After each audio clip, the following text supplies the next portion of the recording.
Hello po sa inyong lahat mga ka-crypto. Ako po si Pinoy Crypto Trader at sa video na ito ay atin pong pag-uusapan ang tungkol dito kay Shiba Inu.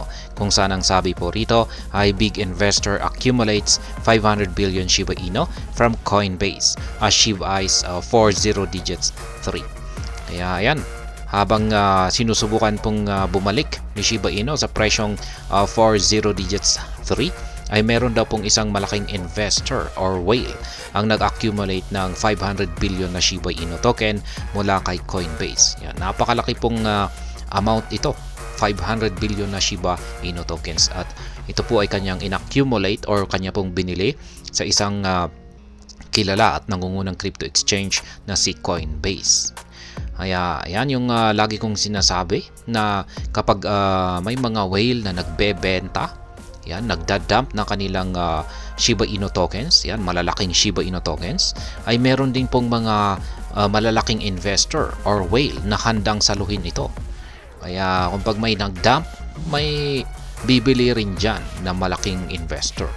Kaya wag po tayong magpanik na kung pag may mga whale na nagbebenta or nagda-dump ay parang katapusan na ng mundo. Kaya ayan, bago po tayo magpatuloy ay nais ko lamang po munang bigyang linaw ang aking disclaimer kung saan ang nilalaman po ng video na ito ay hindi po ito isang financial advice. For education and information purposes lamang po ang layunin nito. Maliban po dito ay nais ko na rin pong magbigay babala na wala pong kahit anumang group chat ang Pinoy Crypto Trader. An unknown entity has withdrawn over $14 million worth of Shiba Inu from Coinbase as SHIB continues to capture investor attention. Kaya yan, si Shiba Inu ay patuloy pa rin na nagugustuhan or nagkakaroon ang mga investor ng interest dito. At kasabay nito ay meron pong hindi kilalang entity or individual, hindi natin alam. Malamang ay isang institutional firm ito or isang taong talagang napakayaman ang nag-withdraw ng kanyang malaking amount na Shiba Inu token mula kay Coinbase. At yung kanyang malaking Shiba Inu token na ito ay nagkakalaga po ng $14 million.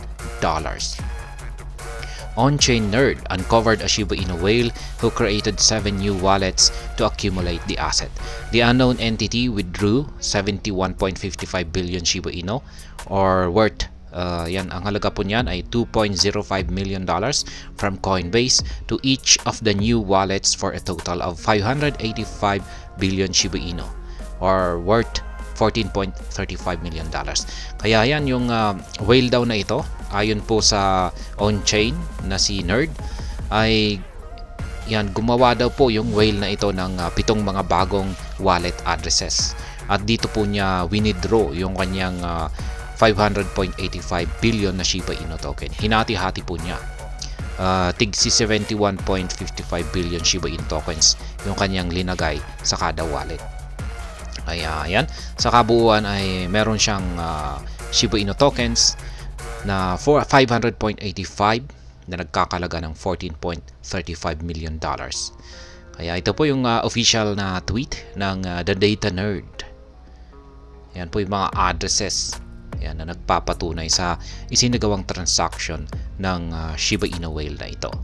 The use of multiple wallets is not surprising as most crypto investors use this approach to minimize security risk. Kaya yan ang dahilan daw po bakit gumamit siya ng maraming wallets or multiple wallets ay para magkaroon siya ng mas matibay na security. Yan, kaya kung nahack yung isang account niya ay at least meron pa siyang ibang mga wallets na may laman.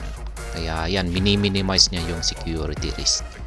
Kaya dapat ganyan na rin po yung gawin natin. Huwag nating ilagay sa isang wallet lamang.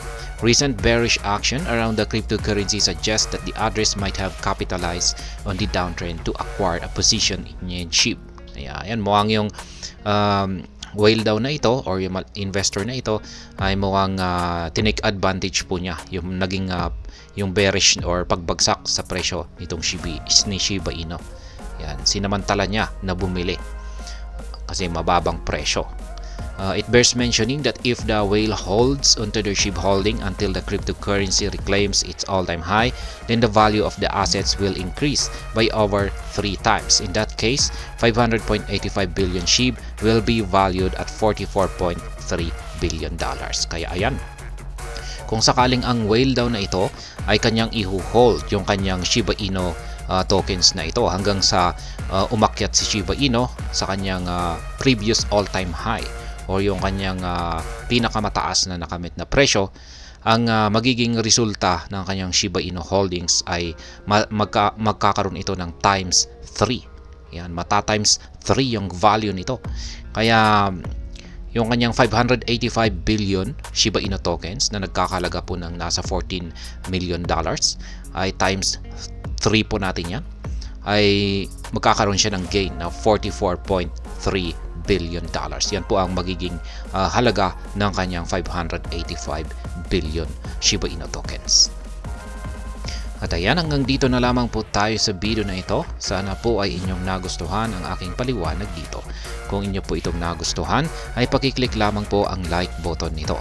Para naman po sa mga bago lamang dito, kayo po ay aking inaanyayahan para mag-subscribe. Pakiclick na rin po ang bell icon nito dahil ito po ang siya magsisilbing notification nito sa mga bago kong videos na akin pong ina-upload sa aking YouTube channel na ito. Marami pong salamat sa panunood, ingat po tayo lagi at God bless po sa ating lahat.